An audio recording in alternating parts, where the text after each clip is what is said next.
असति केरा चाहिँ के अरे दिदी राइसी पाके हुन्थ्यो भनेको दिदी राइसी काट्ने भनेको अहिले पाकेन मरेछ यो केरा ए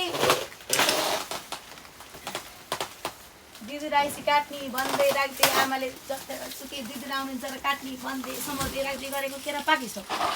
अब चाहिँ हेर्नु म त उठाउनै सक्दैन क्या अಯ್या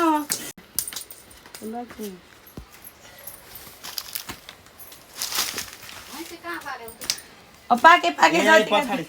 पाके जति त अब खाना सुरु गर्ने होला पाके पाके जति नि हाल्नु पर्यो के अरे कसरी काट्ने जान्दैन म त अहिले आमा काट्नुहुन्छ हम काट्नु देउतालाई चढाइहालौँ खाइहालौँ दिदीले केरा खाना पाउनलाई जस्तो छैन कति दिन बाँकी छ मम्मी सानो उसाउन तिजाउन छ मास्तै त्यतिसम्म होला केरा दिदीले त भिडियोबाट हेर्ने म आएपछि काटौँला भनेर राखेको रहेछन् भने चित्त बुझौँ चित्त बुझाउनु